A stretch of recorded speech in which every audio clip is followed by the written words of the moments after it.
നമ്മുടെ എല്ലാം ഒരു ബിഗ് ഇഷ്യൂ എന്താ, നമ്മുടെ ടോഡ്ലേഴ്സിനെ ചൊല്ലി മിക്കരും ഭയങ്കര റെസ്റ്റ്ലെസ് ആയിരിക്കും, പെട്ടെന്ന് ബോറടിക്കും, അല്ലെങ്കിൽ കുറച്ച് കഴിയുമ്പോഴത്തേക്ക് ക്രാങ്കി ആവും, അൺകൺട്രോളബിൾ ആവും. ഇതൊക്കെയല്ലേ പ്രത്യേകിച്ചും പുറത്തു പോയി കഴിഞ്ഞാൽ.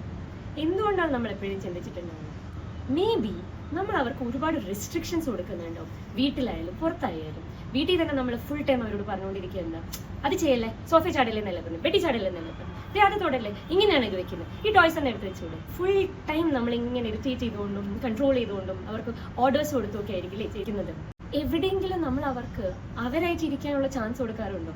അവർ കുട്ടികളായാലേ അവരുടേതായ ഏജിന്റെ കളികൾ, നോട്ടിനെസ്, എക്സ്പ്ലറേഷൻസ്, ക്രിയേറ്റിവിറ്റി, ഇൻഡിപെൻഡൻസ് ഇതെല്ലാം അവർക്കും ഉണ്ടാവില്ലേ?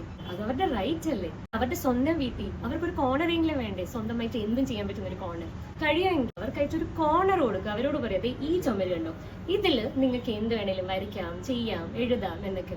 ഓൾസോ അവർക്കായിട്ട് ഒരു സ്പേസ് കളിക്കാൻ നമ്മൾ ഡെഡിക്കേറ്റ് ചെയ്ത് വെച്ചാൽ അവിടെ അവർ എന്താണെന്ന് വെച്ചാൽ ചെയ്യട്ടെ, ഫ്രീഡം കൊടുക്കുക, കഴിയുന്നത്ര ഇന്റർഫിയർ ചെയ്യാതിരിക്കാൻ നോക്കുക. അങ്ങനെ അവർക്കൊരു യെസ് സ്പേസ് നമ്മൾ പ്രൊവൈഡ് ചെയ്യണം. Full time no no no no എന്ന് പറയുന്നതിന് പകരം യെസ് എന്ന് പറയാൻ പറ്റിയ ഒരു കോർണർ, ഒരു സ്പേസ് അവരുടേതായിട്ട് അവർക്ക് പ്രൊവൈഡ് ചെയ്യാൻ നോക്കുക. അതിലുണ്ടാകുന്നത് അവരുടെ ക്രിയേറ്റിവിറ്റി വളരും. പ്ലസ് അവർക്ക് ആ വേണ്ട ഒരു ഇൻഡിപെൻഡൻസ്, സെൻസ് ഓഫ് റെസ്പോൺസിബിലിറ്റി എല്ലാം ഫീൽ ചെയ്യും. ടു ആൻ എക്സ്റ്റെന്റ് അവരുടെ ക്രാങ്കിനെസ്, ഓവർ സ്റ്റിമുലേഷൻ, ബോർഡം എല്ലാം മാറ്റുകയും ചെയ്യും.